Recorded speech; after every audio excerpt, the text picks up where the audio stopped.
de especialización de juicios orales, ¿no? Ahí en Jalapa. Es un muy buen amigo y yo puedo ver el gran impulso que le ha dado al colegio. Me parece que ha hecho un gran trabajo, no porque me traiga a mí, creo que esto es una mancha en tu expediente, pero la verdad que he visto que ha hecho un gran trabajo. Nos vimos hace poco en el evento de Escuela Judicial, ¿no? Sí. El relanzamiento de Escuela Judicial, en esta etapa de la nueva presidenta del Poder Judicial. Nos vimos ahí, me comentó de dar una charla, le dije con mucho gusto, ¿no? Y bueno, pues aquí nos encontramos hoy. El día de hoy he preparado una charla que ya he dado en la Facultad de Derecho. Ahí mi currículum ha dado clases acá y allá, le decía ya, menos en la Universidad Veracruzana, que es muy difícil entrar, pero ya tuvimos la oportunidad de estar por ahí, y esta plática la dimos hace poco allá. Y bueno, está basada básicamente en los nuevos desarrollos que ha tenido el derecho familiar desde el impulso que le ha dado principalmente la Suprema Corte de Justicia, en los estudios que se han hecho en el Centro de Estudios Constitucionales de la Corte, investigadores como Luz Helena Orozco, María Isabel Holguín Barragán, etcétera, etcétera. O sea, personalidades investigadores del Centro de la Corte que han estado dando mucha difusión acerca de los nuevos desarrollos del derecho familiar. Y bueno, sobre eso más o menos va la plática.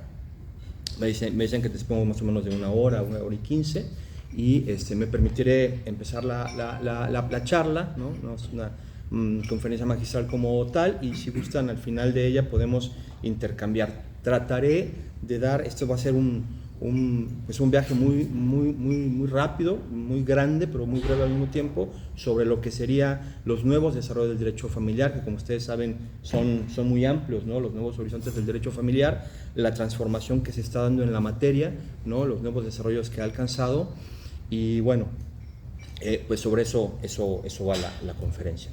Tengo un problema porque tengo lentes para ver de lejos y para ver de cerca, entonces me van a disculpar. Bueno, de lejos yo creo que espero poder ver. Bueno, miren ustedes, ahí está. Bueno, la imagen que he puesto aquí, ¿no? Para iniciar la conferencia, pues fue un poco a propósito, ¿no? Como ustedes ven, hay muchos lugares a lo largo del mundo, incluso hasta en Jalapa, yo creo que aquí también, donde los enamorados, ¿no? Acuden y ponen estos candados como símbolo de sus relaciones, ¿no? Y la verdad que el candado pues tiene una simbología muy fuerte, pues es un candado, ¿no? De entrada, pero bueno, afirma un acuerdo, ¿no? Y como podemos ver, pues como que cada candado es diferente. Así las relaciones familiares hoy en día, cada relación es diferente, ¿no? Y es justo de lo que vamos a hablar, y muy a propósito venía yo con este tema. Y por cierto que si se pierde la llave, pues se puede abrir el candado, pero tiene costos muy severos hoy salirse de esos compromisos de las relaciones familiares, como veremos, ¿no? Entonces, de alguna manera, esta imagen fue puesta un poquito pues a propósito, porque nos sirve como de reflexión pues inicial. Básicamente, vamos a hablar del derecho de familia desde el punto de vista de la familia, ¿no? Como tal. Esta evolución que ha tenido lo que es pues el concepto de familia que tenemos o que hemos tenido a lo largo del tiempo, ¿no? La familia como ese espacio pues privado, ¿no? Por excelencia, en donde pues digamos el Estado como tal no tenía ninguna injerencia, era el espacio cerrado a la vida íntima completamente. La autoridad y demás no podía meterse detrás de las puertas de ese hogar familiar. Pasaban, por supuesto, cualquier serie de acontecimientos en los arreglos familiares. Era un espacio cerrado por excelencia, como decía yo, al Estado. No me dejarán mentir quien haya tenido la oportunidad de conocer en algunos países en Europa, ¿no? Después del calvinismo. Cuando ustedes se pasean por allá por las noches, incluso las 3 de las noches, ven que los hogares tienen las ventanas abiertas o las cortinas abiertas, ¿no? Es un poquito esta idea que quedó de aquella revolución religiosa, ¿no? El sentido de que los hogares son transparentes y no hay nada que ocultar, ¿no? Contrario en otros, como el mexicano, en donde solemos tener nuestro hogar cerrado a la vista de los demás. Pero una cosa es la vida íntima y otra cosa es cerrada a la vista del Estado. Eso justamente un poco ha terminado ya, ¿no? Se ha derrumbado esta idea de que el hogar, la familia como tal, es cerrado a la vista del Estado. Hoy el Estado puede entrar a regular estas relaciones dentro de la familia y a reconocer otras relaciones que antes no se reconocían, ¿no? En ese hogar tradicional, bueno, el peso del marido padre, esa figura de marido padre, ¿no? Era la que pesaba como un patriarca dentro de este hogar de familia. Un poco la herencia del derecho romano, ¿no? La tradición esta del pater familias, y justamente, bueno, sirve esto de introducción para pasar a conocer los 4 aspectos que desde nuestro punto de vista han venido, digamos, evolucionando, ¿no? Primero, me parece que los 4 aspectos principales del hogar mexicano, digamos, y que hemos tomado para esta exposición, pues es en primer lugar la institución del matrimonio. También ha habido digamos, un muro de carga muy importante que son los roles de género dentro del hogar familiar, la patria potestad, por supuesto, y la filiación, ¿no? Digamos que estos son, digamos, los 4 elementos dentro del hogar familiar, dentro de la estructura de familia, perdón, que han sido modificados en la concepción que se tenía anteriormente. Esto, digamos, a partir del reconocimiento de realidades sociales que han sido recogidos básicamente a golpes de sentencia, como se dice por ahí. Las legislaturas, a pesar de que las legislaturas tienen periodos de función más breves que los poderes ejecutivos y más breves que los poderes judiciales, por la simple razón de que la labor legislativa tiene que irse ajustando a la realidad y por eso sus periodos son más breves. A pesar de ello, el paso de las legislaturas o de la legislación ha sido muy breve en comparación con los avances que a nivel jurisprudencial han dado los tribunales, ¿no? De manera que ustedes se dedican a litigar, muchos de ustedes en materia familiar, y han observado que el código va para un lado o mantiene figuras por un lado que inmediatamente muchos son declarados inconstitucional por la Corte. Artículos que nunca nos imaginamos, ¿no?, que podían ser declarados inconstitucionales. Recientemente fue declarado inconstitucional, por ejemplo, esta disposición que dice que la primera acta de matrimonio anula la segunda acta de matrimonio. Porque cuando se habla de estado civil, ¿no?, caemos en ciertas categorías de sospechar que hay cierta discriminación en ello o cierta desigualdad. Y bueno, dijo, es que hay que entender que hay familias que no necesariamente dolosamente adoptan otras formas de familia, ¿no? Y entonces, si se ponen a ver, el derecho familiar hoy va justamente en el reconocimiento de realidades. Poco después de las guerras mundiales, este regreso a los derechos humanos, toda esta discusión que se ha dado en materia de niñez desde el ámbito de los derechos humanos, los compromisos internacionales asumidos por Estados mexicanos, la lucha feminista, la incursión de las mujeres en el mercado laboral después de la revolución industrial, en fin, una serie, ¿no?, de luchas sociales que han sido retomadas y que han ido evolucionando de los últimos 15 años para acá, sobre todo a nivel jurisprudencial. Hoy las legislaciones se van armonizando, pero sin duda no escapa a la vista de todos que justamente estos desarrollos se han dado, y principalmente voy a hablar en estos 4 aspectos que me parecen fundamentales de lo que es la familia tradicional, ¿no?, como me va a permitir llamarlo familia tradicional o familia nuclear, ¿no?, que es justamente el matrimonio, los roles de género, la patria potestad y la filiación. Bueno, quiero destacar primeramente que, digamos, la base de esta reestructura o de este paradigma, ¿no?, un nuevo paradigma de materia de familia que el que vamos a comentar hoy, pues tiene que ver con una discusión que se dio en el amparo 6/2008, un amparo directo en revisión, que ustedes recordarán que es este asunto en donde una persona transexual, ¿no?, solicita una modificación a su acta de nacimiento, ¿no?, que se ajuste tanto a su realidad personal como a su realidad social. Bien, esta discusión acerca de permitirle a una persona hacer el cambio sexogenérico, digamos, en su acta de nacimiento, me parece que es el antecedente más importante que se tiene en esta revolución que se ha dado al enfoque del derecho familiar. ¿Por qué? Porque en este caso, Amén del razonamiento, ¿no?, que se dio por parte de la Corte, bueno, se discutieron cosas muy importantes. Se habló de biología, se habló de sexualidad, se habló de estereotipos, se habló de derecho a la salud, se habló de roles impuestos por la cultura, se habló de derecho a la identidad y principalmente se habló del libre desarrollo de la personalidad.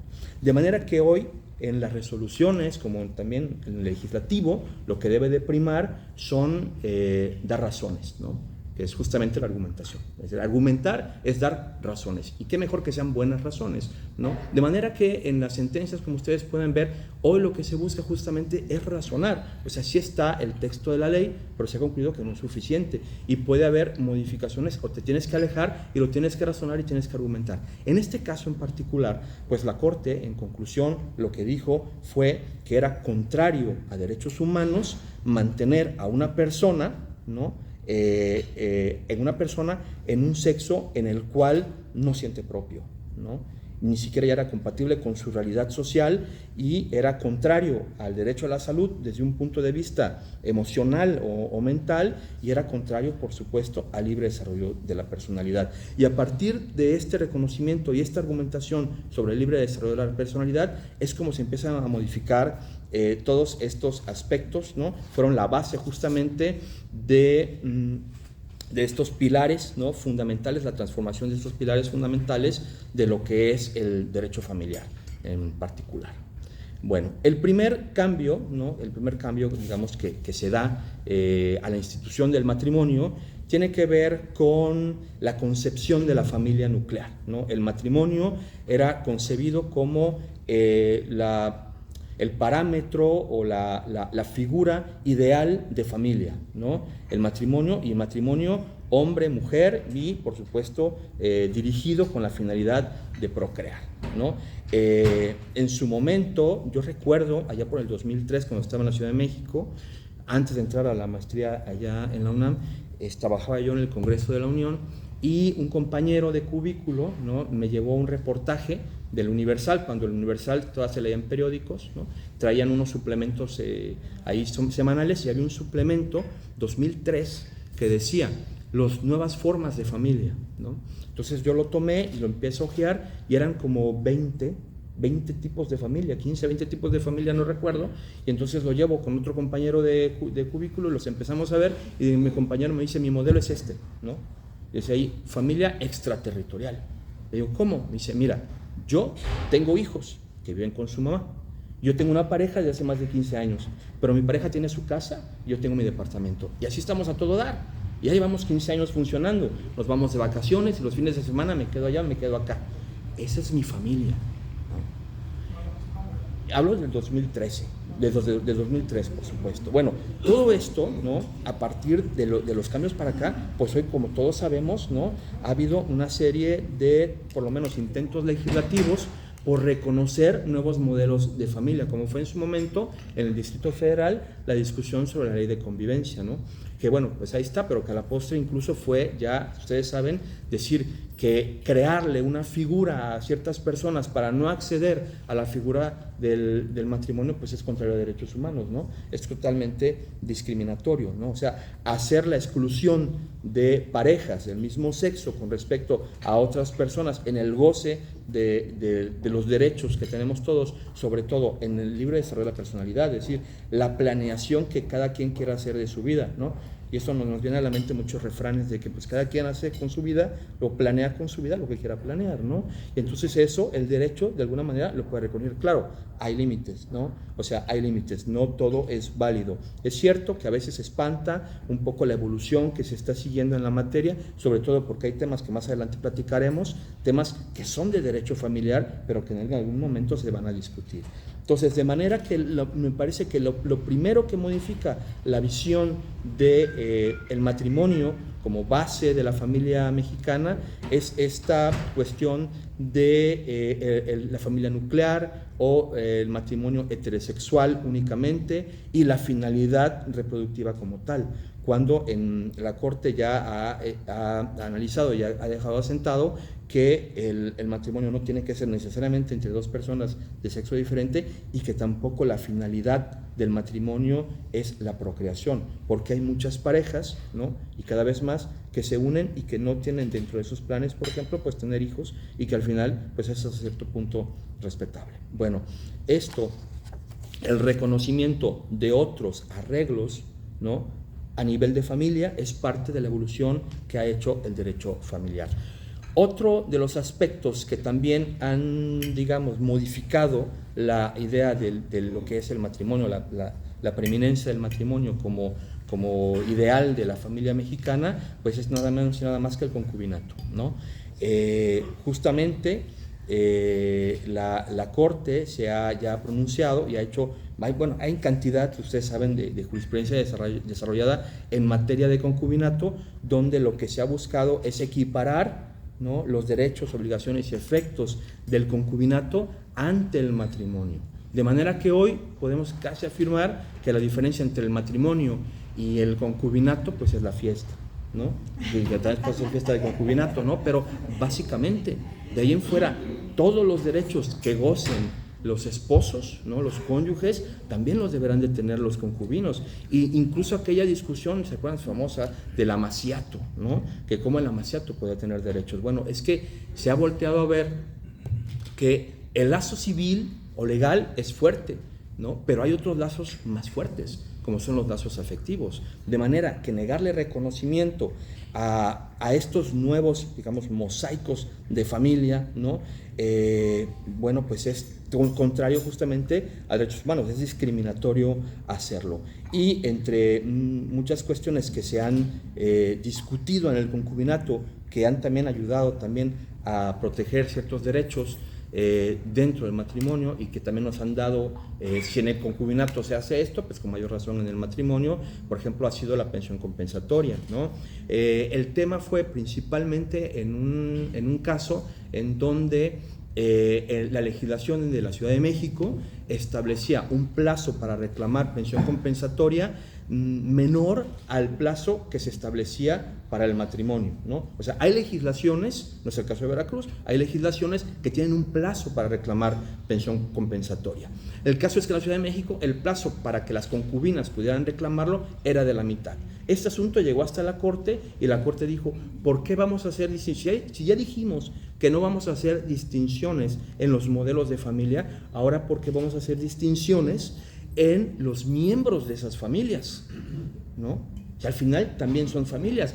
Y el mandato constitucional, el principio constitucional que digamos que abriga el derecho familiar, ¿no?, que no hemos hablado de ello, ya se empieza a hablar mucho sobre la constitucionalización del derecho familiar, que es de las partes en donde, ¿sí me escucho? Sí. ¿Sí? Sí. Es que de repente me escuché más y dije, a lo mejor nadie me ha escuchado y todo. Sí. Justamente el reconocimiento de realidades ha llevado a, digamos, la constitucionalización del derecho familiar. Es decir, este mandato del cuarto constitucional de proteger a la familia y a sus miembros y convencionalmente durante y después de terminada la relación es lo que hoy guía el criterio y el razonamiento judicial, ¿no? Justamente allá, bajo principios más fuertes que el legal, que son la solidaridad, el apoyo, el afecto, ¿no?, la permanencia, etcétera, etcétera. Otros vínculos que se logran observar, que son, bueno, ¿y cómo pruebas el amor?, ¿no? Bueno, eso no lo contestaré aquí, pero bueno, hacia allá va, ¿no?, el hecho de probar algunos lazos, pues donde no hay lazo jurídico es muy complejo, ¿no?, pero no es imposible. De ahí que esta discusión se estimó que era, pues, inconstitucional establecer un plazo distinto entre concubinato y matrimonio para reclamar la pensión compensatoria. ¿no? También han de ser muy popular entre todos ustedes estas sentencias en donde ya se ha establecido, y ya fue la reforma legislativa, primero fue la tesis, la jurisprudencia, y luego la reforma legislativa, en donde esta disposición del Código Civil que decía que para acreditar concubinato hay una serie de requisitos, una temporalidad, etcétera, etcétera, y decía libre de matrimonio, ¿no? Esa parte primero fue declarada inconstitucional y ya luego está la reforma, como ustedes saben, donde mucha defensa que se hacía, ¿no?, acerca de concubinato, tenía una concubina y decía necesito alimentos, y la respuesta era estoy casado, y se agotó la discusión. No había argumentación, no había debate, porque el código, la ley decía libre de matrimonio. Bueno, pues tuve que venir la Corte, ¿no?, y establecer que esas porciones normativas son inconstitucionales. ¿Por qué? Por lo que dijimos al principio, hay nuevos arreglos de familia. Entonces, no reconocer esos nuevos arreglos de familia deja en estado de indefensión e inseguridad a otras personas. Sé que lo que subyace muchas veces en la mente de los demás es decir, bueno, es que pues el concubinato o el amaciato o el noviazgo incluso eran espacios de libertad, ¿no? Es donde dos personas idealmente, y subrayo, idealmente, establecían una relación sin compromisos y era el paraíso de la libertad y cada quien lo suyo y no pasa nada, pero resulta que pues en un alto porcentaje al final de esas relaciones quedaban hijos, quedaban relaciones destruidas, quedaban personas sin patrimonio, descobijados, y le invirtieron años de su vida, y esos años tienen un costo y un valor, que es justamente lo que se ha retomado, ¿no? Entonces, me parece que el concubinato y toda la reflexión que se ha dado sobre concubinato ha también ya, digamos, no mermado, sino reestructurado esta concepción que tenemos hoy sobre el matrimonio. Otro aspecto de este muro, de esta columna, ha sido pues el divorcio incausado. Como ustedes saben, la propia jurisprudencia que estableció que los divorcios con causas pues son inconstitucionales, pues llegó mucho antes de la reforma como tal. Incluso algunos nos han llegado, todavía nos siguen llegando asuntos, pero pues, imagínense que iniciaron como juicios ordinarios por divorcios con causa, ¿no? Increíble, llegan en apelación algunos, o sea, eso, bueno, ese es otro tema, ¿no? Pero ahí surge la discusión de qué legislación aplicar, ¿no? Entonces ahí pues el razonamiento no es complicado, porque finalmente subyace a la ley los derechos humanos, ¿no? Y en su momento la reflexión que se hizo sobre la inconstitucionalidad del matrimonio con causa, de esta cuestión de tener que probar que si era un drogadicto, que si era un alcohólico, el adulterio y todas esas cuestiones, ¿no? Pues dijeron, bueno, pues como de qué va todo esto, ¿no? ¿Qué sentido tiene, ¿no? El razonamiento de la Corte fue, ¿qué sentido tiene obligar a dos personas a estar unidas? Es hasta riesgoso hacerlo. De manera que se crea esta figura del divorcio sin causas. En principio en México, lo recuerdo cuando se habló del divorcio express, decían, es el repudio.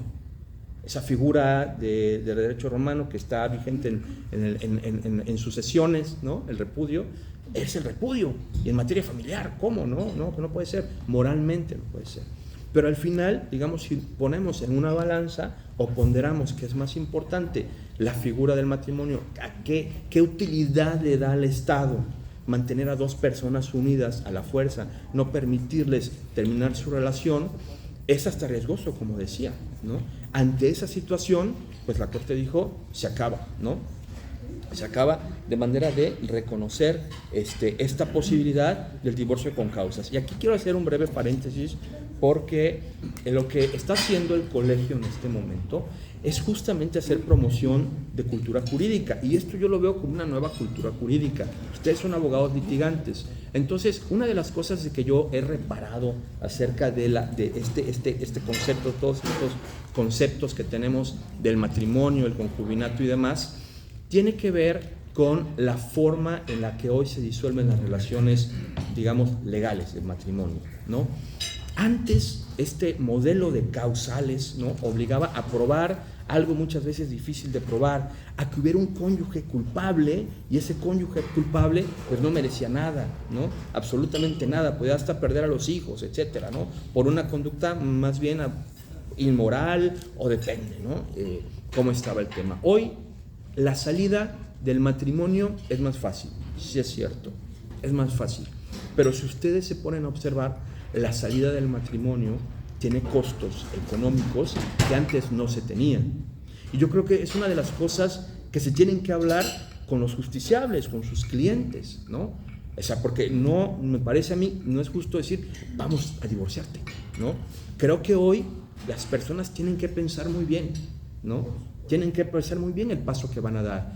Porque antes, bueno, lo difícil era probar una causal. Te costaba mucho salir, pero cuando salías, alguien salía ganando y alguien salía perdiendo. Eso ya se acabó.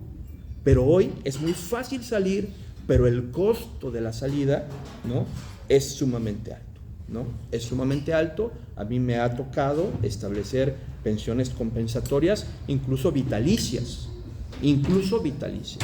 ¿no?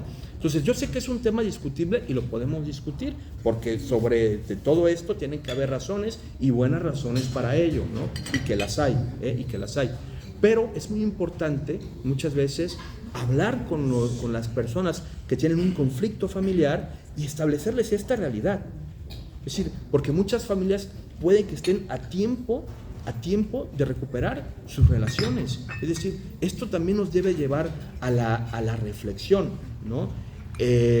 Acerca de la importancia de las relaciones afectivas, y no, quizás antes era muy difícil salir, ahora es más fácil, pero desde mi punto de vista nos tiene que llevar a reflexionar sobre nuestras propias relaciones y lo que queremos para nuestro propio futuro y nuestro libre desarrollo de la personalidad. Porque sin duda hoy se pueden llevar después del matrimonio ciertas obligaciones que son constitucionales y son legales, ¿no? Pero que si uno le comenta a los clientes, a lo mejor entran en una pausa y pueden retomar nuevamente el cauce de sus vidas, ¿no? Eso es un paréntesis que yo quisiera nada más hacer. Y bueno, continúo.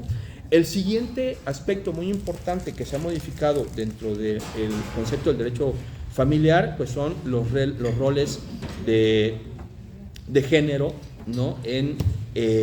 Dentro del hogar mexicano. Es decir, esto de la división sexual del trabajo, ¿no? Por mucho tiempo los roles dentro del hogar mexicano eran: el hombre es el productivo, ¿no?, y la mujer es la reproductiva. Y a partir de esa concepción habían los roles dentro del hogar, ¿no? Hoy en día, por supuesto que esto ha cambiado, como ustedes saben. Pero ¿dónde inicia esta situación? Por ejemplo, se da una discusión, y no en el campo de la familia, sino en el campo del derecho laboral, acerca de que si las mujeres que se dedican a las labores domésticas, esas personas que ayudan en los hogares ajenos a ellas, ¿sí?, tienen derecho a la seguridad social, tienen derecho a un salario, y en qué términos, y demás derechos humanos de tipo social que goza cualquier trabajador. Pues la conclusión es que sí. Entonces, sí, una mujer que trabaja en un hogar que no es suyo, su trabajo tiene un valor en aquellos hogares donde no trabajan esas personas, y una persona hace esa labor, muchas veces, la mayoría de las veces, de forma exclusiva o de forma secundaria o alternada con su trabajo, pues también tiene un valor. Y ese valor no se disuelve en el tiempo. ¿Por qué no se disuelve en el tiempo? Porque de repente dicen: oye, es que yo estuve casado 10 años y esos 10 años yo aporté dinero. ¿Y esto quién me lo va a devolver? Ella aportó su trabajo al hogar y yo aporté dinero, ¿no? Entonces mejor salimos tablas. Sí, pero hay una cosa: tú no perdiste tiempo en el hogar. Tú estuviste afuera desarrollándote, ¿no?, con posibilidades. Si las aprovechaste o no, pues ya es tu tema. La vida es difícil, el mercado laboral también, pero hay quien logra éxito. Y mucho del éxito que tienen algunas personas se debe a que una persona se quedó en la casa cuidando a los niños, ¿no?, preparándote la ropa, comiendo, para que tú pudieras preparar una conferencia, para que tú pudieras leer tus sentencias, redactar tus demandas, ¿no? Y eso no se puede diluir, eso tiene un costo, y es a lo que me refería, ¿no? El valor del trabajo en el hogar justamente nos lleva a estos otros dos aspectos importantes, que son el costo de oportunidad y la doble jornada, como ustedes saben, ¿no? Que en Veracruz se analiza desde la ley y con los criterios judiciales la pensión compensatoria desde dos vertientes, ¿no? La vertiente asistencial, que tiene que ver una metodología para eso. El primer estudio que se hace es si la mujer, en este caso, ¿no? Tiene ingresos, ¿no? Y si los tiene, si son suficientes. O si no tiene ingresos, pues obviamente está en desequilibrio al momento de salir de la relación, ¿no? Si no tiene ingresos. Y si los tiene, hay que ver qué tan suficientes son. Eso sería, digamos, la vertiente asistencial. Y la vertiente resarcitoria, ¿no? De resarcir el daño, es justamente por el costo de oportunidad o la doble jornada. Quiere decir, ¿no? Creo que lo comentamos un momento, es la oportunidad que le da a una persona de salir de casa mientras otro se queda en casa haciendo la labor del hogar. Y muchas veces, pues en México, en algún momento a la fecha, pues las parejas tienen que salir a trabajar porque el costo de vida es alto y no da. Y los dos salen a trabajar y los dos regresan al hogar. Y es cierto que los trastes en las noches, ¿no? Y etcétera. Pero ¿saben qué? Seamos honestos. Alguien le echa más ganas dentro de la casa. Siempre va a haber alguien más. Y la verdad, no siempre somos nosotros. Yo entiendo que hay familias monoparentales, ¿no? Padres que nos hemos quedado a cargo de nuestras hijas, ¿no? Después del divorcio, ¿no? Pero al final siempre no somos exclusivos del hogar como otras personas, y también hay que reconocerlo. Este tema me lleva al siguiente aspecto de este elemento, que son los estereotipos, como empezamos la discusión. Fíjense ustedes, la lucha feminista ha hecho algo que también ha puesto en la mesa el tema de los estereotipos. No solamente que la mujer es la única que puede criar, o sea, como la mujer es la reproductiva, pues la mujer que cría a los hijos. Durante muchos años, ¿no? El criterio judicial fue que los niños queden con la mamá. ¿Por qué? Porque es lo mejor para ellos, ¿no? O más bien, la mamá es la apta, no eran los niños. La mamá es la apta, la mamá es la maternal, tiene que estar con ellos. Pues la Corte justamente ha resuelto que no hay ningún razonamiento válido para establecer que una mujer es mejor que un hombre para cuidar a los hijos. De manera es que los hombres también tienen todo el derecho a pelear por la guardia y custodia de sus hijos al final de la relación. ¿Y qué es lo que se debe de observar? No el estereotipo de que ella es mejor que tú, no. ¿En dónde va a estar mejor el menor? ¿No? Que me va a llevar a otro punto, que es justamente el interés superior, ¿no? El bienestar del menor, donde tenga mejores lazos afectivos, en donde vea que esté en las condiciones mejores, más sensibles para ese menor. Es donde se tiene que resolver el lugar en donde debe de estar. Y una de las cosas que también se han impulsado es justamente la crianza compartida, ¿no? Hoy tratamos de hacer pues un gran esfuerzo justamente por romper esta idea de que la guardia y custodia, la guardia y custodia no es lo importante. O sea, la guardia y custodia no es importante. En los casos de riesgo, claro que sí, por supuesto, pero en general hay muchas relaciones que terminan y los niños andan de aquí para allá y están peleando con quién se queda a los hijos. ¿Saben? Lo importante es la convivencia. Nadie pelea las convivencias. ¿Qué es la guardia y custodia? Creo que hay una confusión. Es decir, ¿realmente los quieres? ¿Tienes tiempo para tener tú las condiciones? ¿O lo que quieres es convivir con ellos, ¿no? A mí hace poco leí un estudio de trabajo social en España, donde hablaba justamente de las convivencias, ¿no? Y pues ayuda mucho porque da una serie de parámetros para las convivencias entre los padres. Por ejemplo, ustedes saben que normalmente los jueces deciden sobre la base de si es vigilada, si no es vigilada, en horarios que a veces son complejos de cumplir, en fines de semana alternados, y se va avanzando poco a poco. Y el trabajo social, el trabajo como la psicología, ¿no? Los abogados tenemos que aprender a caminar de la mano de otras ciencias también, aportan mucho justamente para crear estos lazos, fortalecer estos lazos de afectividad con convivencias adecuadas, ¿no? Donde los padres quizás, en vez de ir por el niño a la casa, vayan por el niño a la escuela. Y si van a pernoctar, al otro día lo lleven a la escuela. Y ya la mamá pasa para la escuela. Que se involucren en la crianza de los niños, ¿no? Porque justamente al destruir los estereotipos, si los estamos destruyendo bien, los hombres somos aptos para ellos y nos tenemos que involucrar. Bien, el siguiente aspecto vendría siendo la patria potestad. La patria potestad, digamos, absolutismo paternal que ha regido en el hogar tradicional mexicano, me parece que es uno de los aspectos que también ha habido un cambio fundamental dentro de la concepción del hogar mexicano. Y es justamente que la patria potestad, como dice su nombre, se venía interpretando por la tradición romanista que tenemos en el sentido de una soberanía que tenía el padre sobre los hijos, ¿no? El pater familias era pues el patriarca de esa familia y, digamos, el rey chiquito de la casa, ¿no? Él disponía sobre la vida y la muerte, ¿no?, de las personas en Roma, sobre sus bienes, sobre su futuro, todo absolutamente, sobre su matrimonio. Eso se vino heredando, ¿no?, con el tiempo acá, y sin duda la figura, nuestra generación, los que estamos aquí en la mesa, sabemos a lo que me refiero, ¿no? Quienes tuvimos un padre en casa, pues muchas veces era el hombre que salía a trabajar y pues la figura paterna, ¿no?, el que había que pedir permiso, etcétera, etcétera, etcétera. Y bueno, esta concepción de un padre que tiene el derecho sobre los hijos, pues se ha invertido, ¿no? Se ha invertido. Hoy la patria potestad se tiene que concebir como una parentalidad, como el ejercicio de una parentalidad, es decir, como el privilegio de guiar una vida en desarrollo. Eso es la patria potestad. No es un derecho que yo tengo sobre mis hijos si les doy o no pasaporte. No. Es un privilegio de guiar una vida en desarrollo, porque esos son los niños.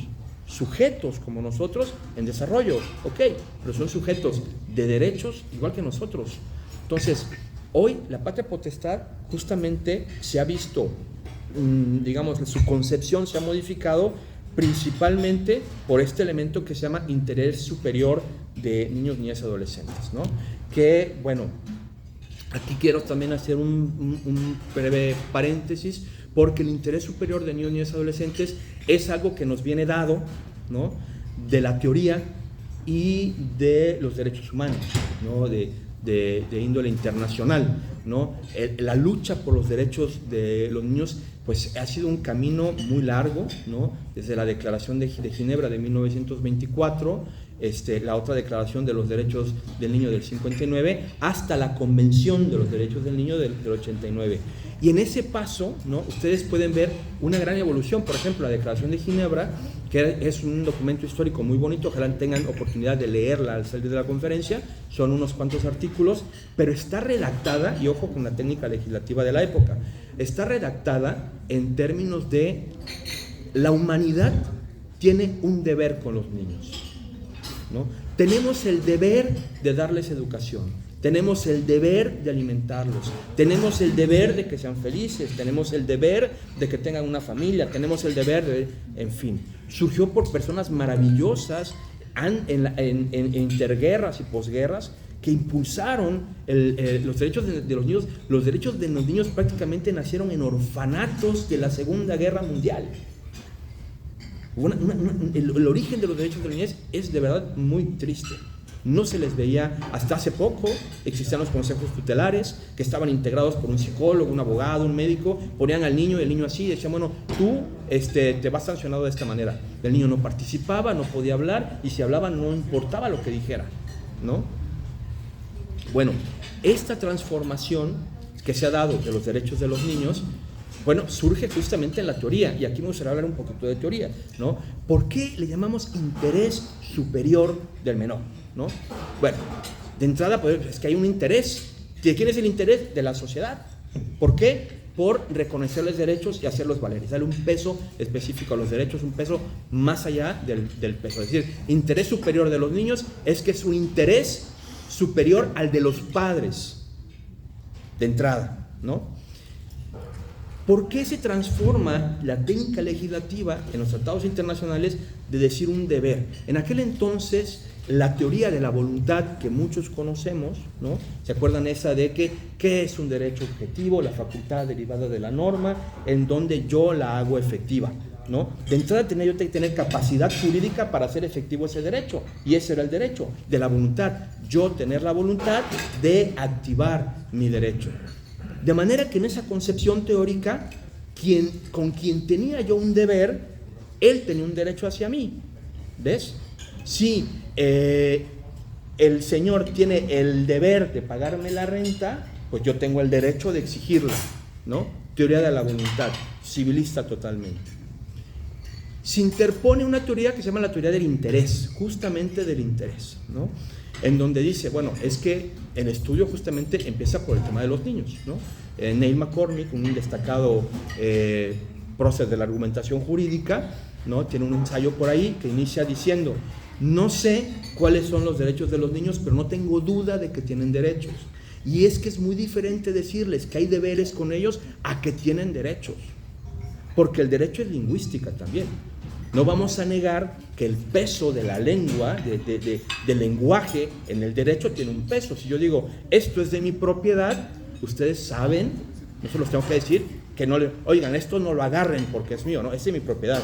Nos ahorramos, el lenguaje jurídico es eso. Pero a lo mejor cambiamos, como diría Alf Ross, cambiamos propiedad por la palabra tutú. Oigan, esto es tutú, ¿no? Le podemos poner la palabra que sea, es lingüística. Lo importante es el peso emocional que tiene el lenguaje jurídico, y de eso hemos hecho uso nosotros, ¿no? Lo mismo pasa acá, no es lo mismo llamar deberes con los niños que derechos con los niños. Y entonces, justamente esta transformación que se da ya en la Convención de los Derechos del Niño de 1989, que es, como ustedes saben, el documento más, el tratado internacional más firmado por todos los países, bueno, se establecen estas cuestiones como que los niños de entrada son sujetos de derechos, ¿no? Son sujetos de derechos, como nosotros, en desarrollo. Y esta parte del desarrollo, que puedes llamar autonomía progresiva, significa esa obligación de cuidar y de estar atentos a que la mentalidad o el desarrollo cognitivo de los niños no es el mismo que el de nosotros, pero por supuesto que no. Y aquí yo digo, hay dos cosas muy importantes que ver. Y los invito a recordar una cosa. ¿Se acuerdan cuando ustedes abrían sus regalos de Reyes el 6 de enero? ¿No? Al otro día era 8 de enero. ¿Y qué decías? Ya quiero que lleguen los nuevos Reyes Magos. Pero falta un año, ¿no?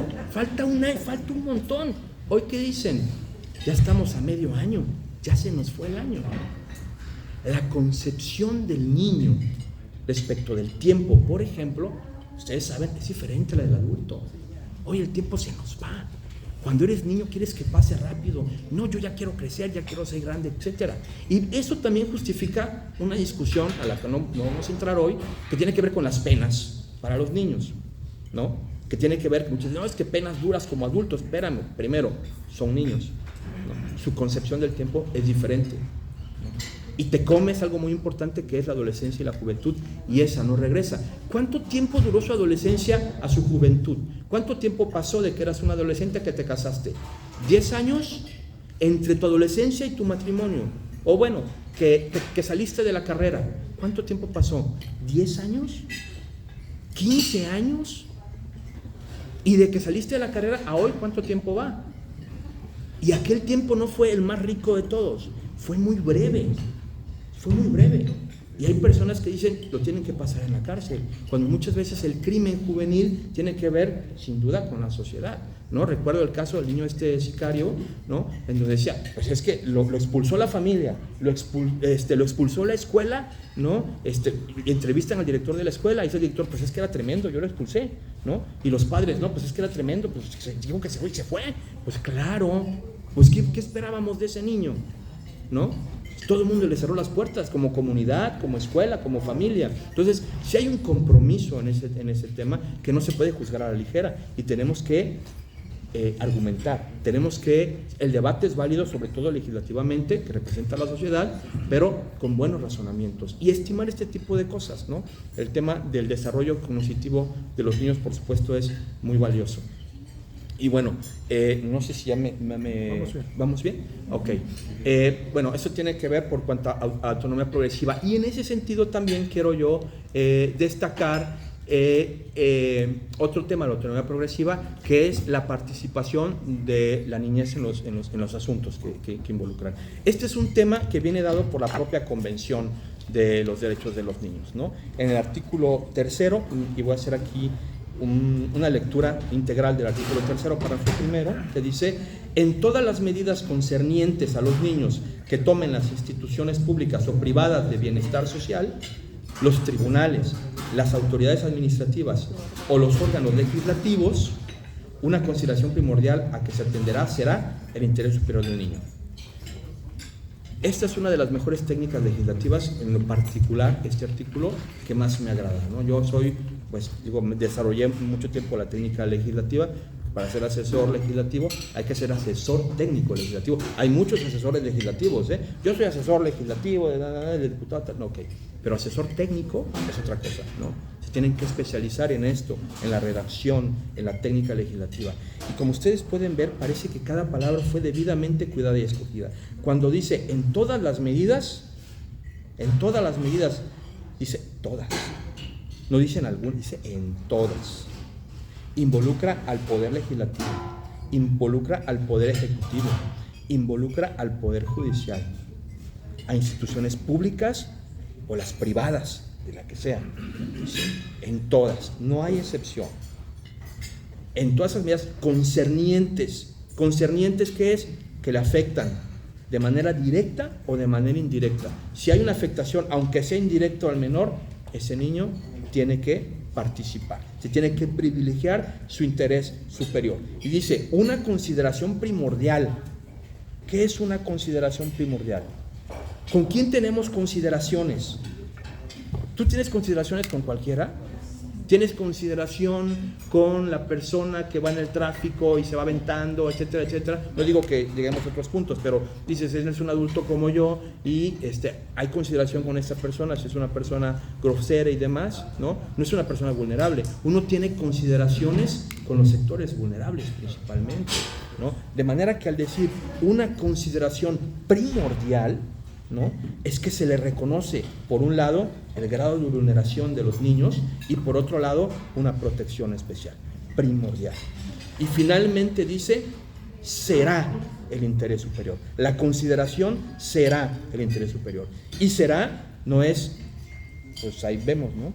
Es una firme obligación legal que deben de atender todos, el interés superior del menor. Y bueno, y el interés superior del menor, para avanzar un poco más rápido, pues se entiende de tres formas, ¿no? Como un derecho sustantivo, como un principio interpretativo o con una norma de procedimiento. Es decir, como derecho sustantivo, ya el interés superior anclado en la Constitución, en los códigos, se puede exigir ante tribunales, ¿no? Las apelaciones que se presentan, las demandas, te dicen, oye, no me hiciste suplencia de la queja. En materia familiar hay suplencia de la queja y se ejerce mucho, ¿no? Y pues uno tiene que decir, bueno, está bien. Hay mucha defensa pasiva hoy en día, también hay que decirlo, no se vale, ¿no? También los abogados tienen que ayudar un poquito argumentando, ¿no? Oye, súpleme la deficiencia de la queja porque está de por medio el interés superior del menor. ¿No? Y acuérdate que es materia familiar, litis abierta, ¿no? Nosotros nos peleamos por dos cosas, pero ahí te adviertes tres y tienes que resolver. Si no, la ponen muy difícil como tribunales, ¿no? Y hay mucha defensa pasiva, lo tenía que decir. Bueno, es derecho sustantivo. 2, principio interpretativo. ¿Qué significa que el interés superior de la niñez es un principio interpretativo? Pues es sencillo. Básicamente es que en el caso de que haya dos normas interpretadas o dos razonamientos, se tiene que privilegiar aquel que es más compatible con el interés superior del menor. Es decir, en un cruce de derechos de los niños se tiene que elegir por el interés superior del menor. Es decir, si el niño tiene una familia, ¿el niño con quién tiene que estar? Con su familia. Pero si su familia, por alguna cuestión tipo social, es un riesgo, hay que retirarlo de ahí. ¿Por qué? Por el interés superior del menor. El niño no puede estar con un padre violento, ¿no? O con una madre violenta, o si a lo mejor el niño, su familia es su abuela, materna o paterna o un tío, y eso es lo que se tiene que llegar a estudiar y reconocer, y es lo que se tiene que pelear, y es un principio interpretativo justamente el interés superior del menor. Y como norma de procedimiento, el interés superior del menor nos obliga primero a evaluar la situación caso por caso, porque cada niño es vulnerable, ¿sí? Pero cada niño es diferente, ¿no? Cada niño tiene sus circunstancias. Miren ustedes, rápidamente, ¿sí me puedo? Sí, ¿no? Bueno, miren, les voy a contar algo. De repente se encuentran tres amigos, ¿no? Y dice, ¿qué hiciste de vacaciones? No, pues fíjate que me fui a una zona arqueológica, ¿no? Ahí en México, ¿no? ¿Y qué tal te fue? No, pues muy bien. ¿Y tú? No, pues yo también fui a una zona arqueológica. Y el tercero también fue a una zona arqueológica, ¿no? Entonces cada uno contó su experiencia, ¿no? Uno dice, bueno, uno llegó y dijo, pues yo entré, como iba con prisa, ¿no? Pues pasé de largo, vi, y me salí. Padrísimo todo, ¿no? El otro, pues iba con más tiempo, contrató un guía y lo recorrieron, etcétera, etcétera, ¿no? Y el tercero, ¿no? Pues resulta que conocía como al director de la zona y lo metió por zonas que no cualquiera entra, ¿no? Mira, entra por acá, métete acá, etcétera, etcétera. Resultó que los tres estaban hablando de la misma pirámide, ¿no? Pero desde sus propias experiencias. Y eso aplica para todos nosotros. El hecho de que hayamos sido niños, el hecho de que hayamos sido adolescentes, no nos da per se para decidir lo que es bueno o malo para ellos. Porque cada quien, como dice la jurisprudencia popular, le habla como le va en la feria, ¿no? Que es la vida, ¿no? De manera que por el hecho de haber pasado por la niñez y la adolescencia no nos da, porque cada niño es particular. Entonces nosotros en cada caso tenemos que observar eso, el grado de vulnerabilidad que tiene este niño, para poder entonces hacer una evaluación y por supuesto darle participación. Y ojo, la participación en los juicios pues es una regla, ¿no? Es una regla, pero excepcionalmente la opinión de los niños es una regla y es valiosa, hay que tenerla, pero hay que tomarla en consideración a estos elementos: autonomía progresiva, grado de madurez, grado de edad. Es decir, no podemos omitirlo, hay que tomarlo, y es valiosa lo que el menor diga, ¿sí? Pero si la vamos a usar, hay que justificar, y si no la vamos a usar, hay que justificar. Esto también me lleva a...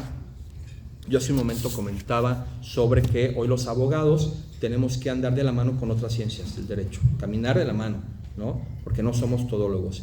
Y una de ellas es, por ejemplo, la psicología, ¿no? Recién leía yo estudios psicológicos que, bueno, nos lleva también a exigir a otras ramas que tienen que ver con el derecho, porque en materia familiar recurrimos mucho a los estudios psicológicos, ¿no? Pero ¿quién hace los estudios psicológicos? Porque así como hay abogados penalistas y abogados civilistas, también hay diferentes ramas de la psicología. Y déjenme decirles que hay psicólogos que te pueden decir si algo pasó, y hay psicólogos que te dicen, a esta persona hay que tratarla así, pero no sé si pasó. Otros dicen, yo te puedo decir si pasó algo, pero no sé cómo tratarlo, porque eso ya es otra rama. Entonces, un poco de honestidad en todas las ramas, ¿no? En todas las ramas. Si vamos, por ejemplo, a buscar que el arreglo, que se fortalezcan los lazos afectivos entre las familias, pues sin duda que vamos a requerir a un tipo de psicólogo, ¿no? Un psicólogo clínico. Pero si vamos a establecer si un niño fue violado o no fue violado, pues requerimos un psicólogo forense. ¿Por qué? Porque, por ejemplo, en la niñez, ustedes, no voy a hablar de alienación parental, pero básicamente ustedes saben que a los niños se les pueden crear recuerdos que no existieron. De ahí las preguntas que se hacen los jueces, tenemos que estar muy capacitados para intervenir y no estar solos, estar apoyados de psicólogos también preparados, porque a lo mejor hay algo que al niño nunca le ocurrió. Y el hecho de preguntárselo e inducirlo, oye, ¿es cierto que tu papá te tocó acá? Sí. Y a lo mejor eso nunca ocurrió. No es así la intervención que se debe de hacer. Y se tiene que cuidar mucho justamente para no crear recuerdos en niños que no existieron, ¿no? De eso pues involucra una alta responsabilidad entre nosotros como abogados y entre todos los que participan dentro de los procesos judiciales, por decirlo así. Bueno, iba yo también aquí a comentar en esta parte sobre, digamos, la transformación o la limitación a la patria potestad. Ha venido en casos muy importantes en la Corte. Por ejemplo, recuerdan ustedes el caso del uso de la marihuana, ¿no? El caso, por ejemplo, de una persona, una joven que pertenecían sus padres a una religión y que impedían que fuera atendida médicamente. El Estado en su momento hizo un lado a los padres, actuó y le salvó la vida. Los padres se fueron a la Corte a quejar de esto y la Corte dijo, por encima, ¿no? Hizo un ejercicio de ponderación y dio buenas razones en el sentido de decir, por encima del derecho a la libertad de culto o el derecho que tienen los padres a inculcarles un culto a los hijos, está el derecho a la vida del menor. Y en este caso, uno de las ventanas que se abrió por parte del Estado y metió la mano hasta adentro fue en materia de derecho humano a la salud de los niños, ¿no? Dijo, aquí no, en materia de salud, aquí no, no te puedo dejar a ti que tú decidas sobre eso, como en muchos otros aspectos. Bueno, el otro aspecto y el último vendría siendo la filiación, y esto es uno de los que más me gustan a mí. La filiación, como ustedes saben, es la forma en la que el derecho entiende las relaciones entre los miembros de una familia. Hay muchas realidades sociales hoy en día, hay padres de crianza, hay hogares reconstituidos, familias ampliadas, en fin, y todo eso ha llevado a cuestionarnos si la sangre es el vínculo primordial por excelencia, que lo es, sin duda, ¿no? Digo, desde los orígenes de la humanidad, ¿no? Era la forma más certera de conocer a qué familia pertenecías. En alguna época los matriarcados se basaban, y digo, desde un punto de vista antropológico, los matriarcados se basaban en eso, en dar certeza de tu origen, ¿no? De qué familia provenías. Y por eso las mujeres tienen un peso muy importante en esas formas, pues, de comunidad, ¿no? En el matriarcado, porque no había duda, ¿no? De que uno provenía de una madre, podía haber duda acerca del padre. Y esa era justamente desde un punto de vista antropológico, no me meto en más cuestiones, pero desde un punto de vista antropológico era justamente lo que sustentaba esa forma de organización, pues, social y familiar, ¿no? De manera que hoy hay todavía, pues en los códigos civiles, en los códigos familiares, un anclaje a la sangre como la fuente de la filiación entre los miembros de una familia, pero eso, la verdad, se ha trastocado. Se ha trastocado porque recordarán ustedes que anteriormente la legitimidad de uno como ser humano, fíjense lo que estamos hablando, ¿eh? La legitimidad de uno como ser humano venía del hecho de haber nacido dentro del matrimonio o fuera del matrimonio, ¿no? Entonces, eso era totalmente contrario a los derechos humanos, era una aberración poder establecer, ¿no?, si eras legítimo, si eras natural, y además que a partir de ahí qué derechos podías tener los hijos, ¿no? Entonces eso aún, digo, que es el motivo por el cual esto se cayó en su momento, ¿no? Empezó, digamos, en mi punto de vista, a mermar lo que es la sangre como elemento constitutivo de la relación familiar. Y un ejemplo, ¿no?, que no es de ahorita, que es de toda la historia de la vida jurídica, ¿no?, es la adopción, que es una figura que siempre ha estado ahí. Pero justamente la adopción estuvo ante nuestros ojos y no nos percatábamos, ¿no?, que imitaba a la naturaleza. Porque un hijo adoptivo evidentemente no es hijo de sangre, pero tenía los mismos derechos que un hijo de sangre, ¿no? Entonces, la primera razón es muy sencilla. Si la adopción lo podía, ¿no?, porque otras formas de relación familiar no lo pueden, ¿no? Y en ese otro aspecto,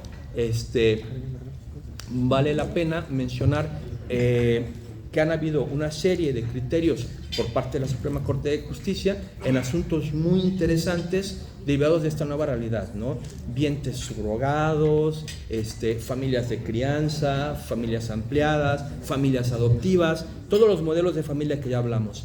Y entonces hay dos aspectos que me parecen muy importantes, que determinan hoy, ¿no?, el vínculo más allá de la sangre. Es decir, como bien dicen, la sangre llama, pero no siempre y no en todos los casos, ¿no? porque hay vínculos como el vínculo afectivo que es más poderoso que el vínculo sanguíneo, ¿no? De manera que hoy, ¿no? Y me regreso un poco a lo que decía al principio, ¿qué es lo que hay que probar en una relación familiar que no está basada en el matrimonio? Bueno, pues uno de esos es el vínculo afectivo. Hoy, el afecto, la permanencia, la convivencia permanente, el apoyo mutuo, la solidaridad, son elementos que están ahí y que se pueden probar, por supuesto que se pueden probar. Un ejemplo, ¿no? Hubo un caso, ¿no? De una persona que tenía un noviazgo, una relación a distancia, ¿no? Uno en Veracruz y otro en Querétaro. De producto de esa relación tuvieron a una hija, ¿no? Y esta persona de Querétaro se muda a Veracruz con la promesa de formar una familia por parte de él. Al llegar a Veracruz, él dice, pues ya no es de mi interés, ¿no? Formar una familia contigo. Y entonces ella viene demandando como concubina, ¿no? Y la pregunta es, ¿hay concubinato ahí? O sea, porque él iba a Querétaro, la relación fue así, bueno, pues tuvo un embarazo y hay criterio de que dice que un hijo no es suficiente para acreditar concubinato, ¿no? Pero entonces lo que se tiene que observar es justamente no es el tiempo de la distancia, sino la relación afectiva, ¿eh?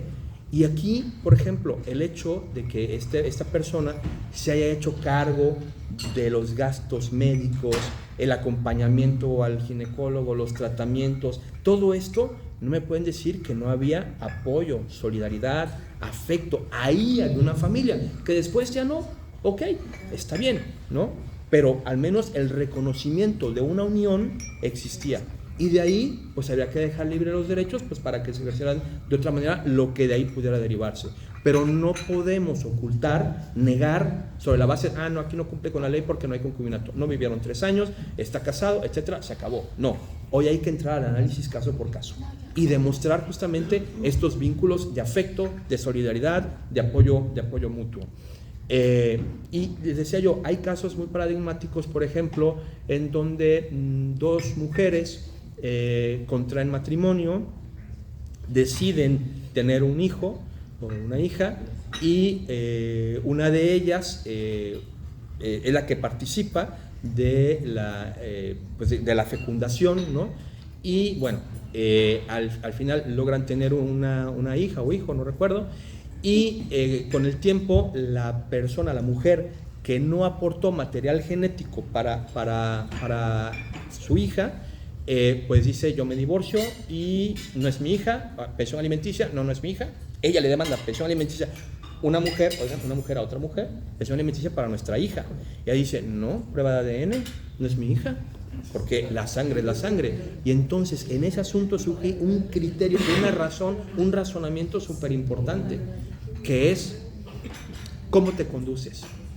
La función, lo decía yo, la patria potestad es un privilegio, es una función, y es una función de tipo social. Socialmente hacemos mucho con la construcción de nuestros hijos, de manera que no es si aportaste o no material genético, es que si te conduciste como padre, eres padre.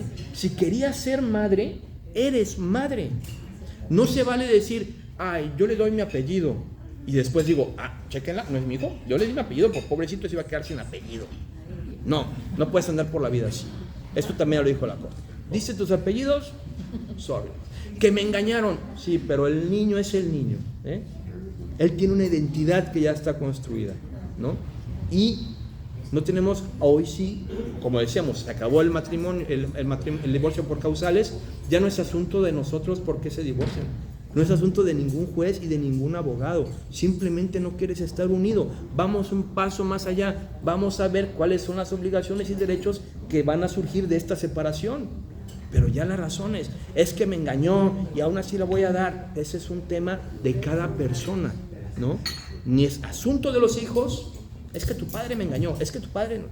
No es asunto de los hijos, ni es asunto de jueces, ni es asunto de abogados. La salida del matrimonio hoy es muy fácil, lo que hay que pensar son las consecuencias y centrarnos en probar esas consecuencias, arrimar argumentos, está bien la suplencia de la queja, pero arrimar argumentos a los jueces para decir, mira, aquí está mejor, esta es la necesidad, esta es la posibilidad, etcétera, esos elementos que ya sabemos. De manera que ya cerraría solamente diciendo que justamente es el vínculo afectivo en las familias, lo que ya muestra un verdadero lazo familiar observado más allá de la sangre. La sangre sigue teniendo privilegio, pero también muchas veces esos vínculos de sangre se pueden abrir cuando hay un riesgo para el menor y dejar el vínculo afectivo como preponderante. De manera que, de esta manera ya cerraría con esta única diapositiva. Estos son, digamos, las columnas o los muros de carga que se han modificado a partir de la concepción del hogar tradicional como lo que yo llamo un nuevo paradigma del derecho familiar. Y pues ya para terminar, espero si terminaría ahí, con algunos apuntes a manera de conclusión.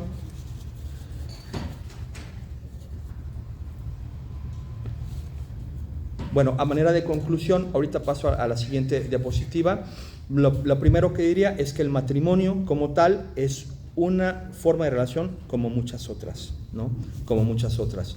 Hay que privilegiar, o el derecho familiar tiene que privilegiar la función, ¿no? Y la voluntad como elementos definitorios de los arreglos familiares, lo que decíamos hace un momento.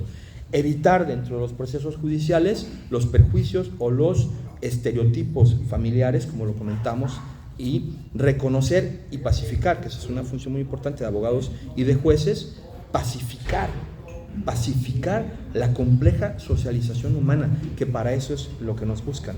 Y es muy compleja la realidad que tenemos enfrente. Tenemos poliamor, tenemos multiparentalidad, tenemos vientres gestantes, tenemos embriones congelados, etcétera.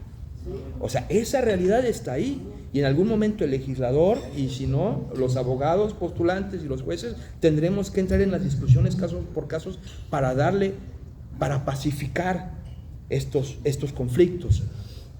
De manera que este nuevo paradigma que hemos llamado derecho familiar debe estar, como decía yo, en un constante diálogo con otras ciencias, con otras profesiones de las propias ramas jurídicas.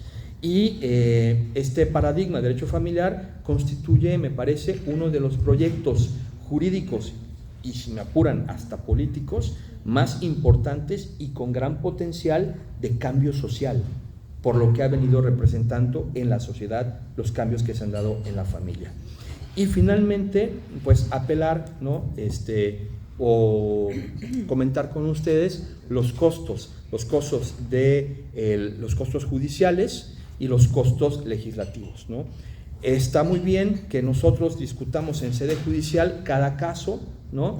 Pero no hay nada como que estos casos ya estén en la ley, incorporados en la ley, porque es lo más democrático y porque es lo más económico por la sociedad, estar en la ley. Los costos judiciales para los cambios sociales son muy costosos, se dan, ¿no? Como hemos visto, el derecho familiar ha avanzado mucho gracias a golpes de sentencia, pero ha sido costoso.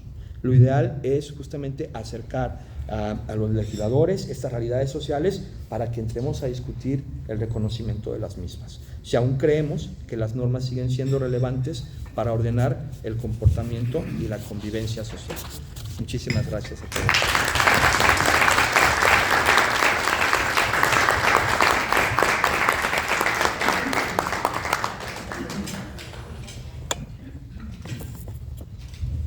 Vamos a abrir un espacio de preguntas y respuestas por si los compañeros quieren hacer alguna intervención. ¿Sí?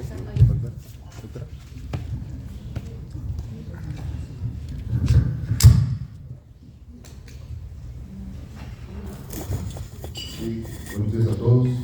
Agradecemos, magistrado Rivera, su participación hoy en este seno de nuestro colegio. La verdad es bastante interesante todos los temas abordados el día de hoy, nuestros nuevos paradigmas que día a día estamos viviendo, y como aquí decía Julia, que todavía hay muchos que abarque la ley, ¿no? Yo tengo un comentario para saber cuál es su opinión respecto a esto. Se habló de la pensión compensatoria. Obviamente es una lucha desde el punto de vista social, sobre todo las mujeres, que, como usted bien dijo, dieron una vida dedicada al cuidado de la casa, al cuidado de los hijos, y que posteriormente, después del matrimonio, pues prácticamente habían agotado todos sus esfuerzos y no hubo oportunidad de crear un patrimonio propio o de una vida propia. Sin embargo, la pensión compensatoria en nuestro estado entró en vigor a partir de junio del año 2020. artículo, me parece que es el 252 del Código Civil, establece que esta pensión se debe dar al momento de que se separa esta unión, es decir, cuando hay desvinculamiento de esta unión. Un asunto particular que tengo, un divorcio, fue un divorcio administrativo, ambos tenían bienes, tratados por separación de bienes en el 2018, y en el 2022 viene la señora demandando la pensión compensatoria. El juez, evidentemente, primero otorga una pensión alimenticia, no compensatoria, porque ya no hay vínculo matrimonial. Presentamos la reclamación y, obviamente, uno de los principales argumentos es que no puede haber ni pensión alimenticia, porque ya no hay vínculo matrimonial, ni tampoco compensatoria, porque chocaría en todo caso con otro derecho constitucional, que es la retroactividad de la ley. Artículo 14. ¿Qué opinión le merece esto, magistrado? Gracias por tan interesante pregunta. Mire, la verdad es que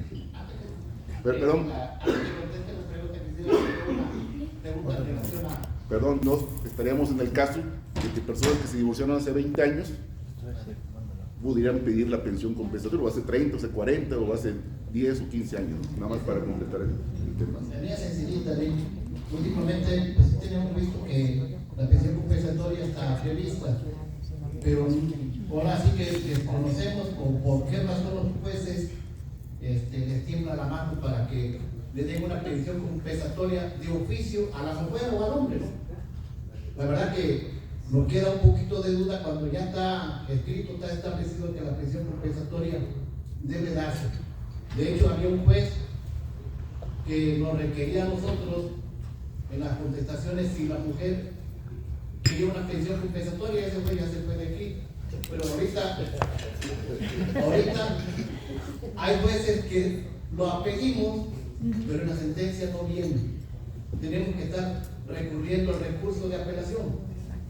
Pero, ¿por qué omite el juez de lo civil hacer esa valoración cuando ya está escrito? ¿Alguien más de este lado que desee? Algo sobre la pensión. Por acá.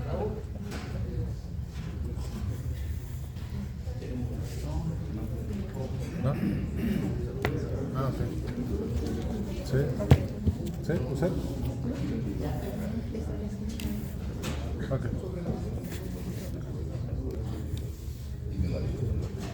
Sobre el mismo tema, anteriormente en una conferencia un juez que actualmente está aquí en Veracruz mencionó sobre esa pensión compensatoria y me llama mucho la atención porque el licenciado, después de 40 años ya divorciado, pide la pensión compensatoria.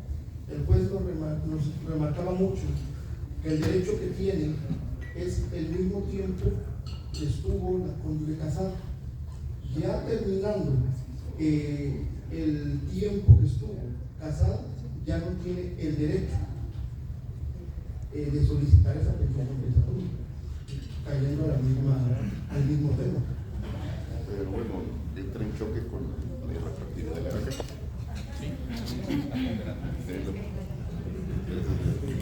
Buenos días a todos. Nadia Valderas, a sus órdenes. Magistrado, primeramente agradecerle la charla, la conferencia, el espacio que nos ha brindado y que nos ha compartido de su conocimiento. Considero, desde mi muy particular punto de vista, que sin duda el nuevo paradigma que se viene dando en el derecho familiar debe de ser un caso de éxito para todos los postulantes y para que todas las partes salgan beneficiadas. En cuanto al tema que están tocando mis compañeros acerca de la pensión compensatoria, y también de la mano ahí voy a atreverme a comentarle el tema de los alimentos.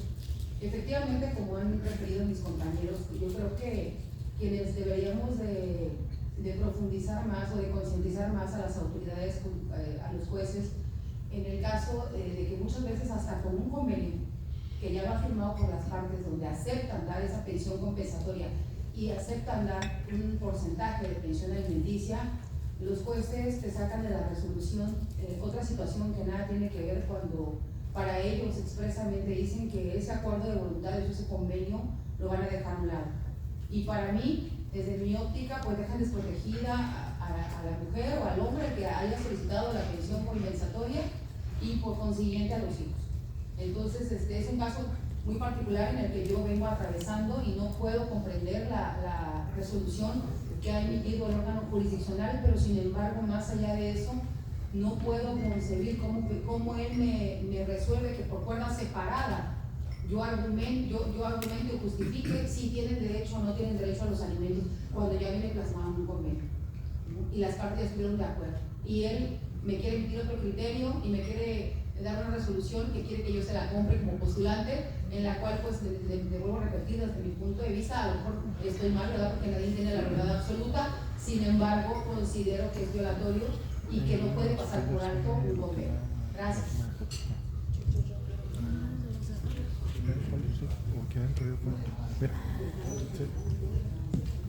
Licenciado, aunado lo que se maneja de pensión compensatoria, es bien importante saber la historia que origina esa pensión solicitada, porque si bien la prevé la ley, hay algo bien importante, saber la postura, y eso usted lo acaba de decir en la ponencia, acerca de quién queda económicamente mal. Muchas veces la mujer queda en casa, no tiene hijos, vive todo el tiempo, se oye mal, pero bajo el mantenimiento del varón.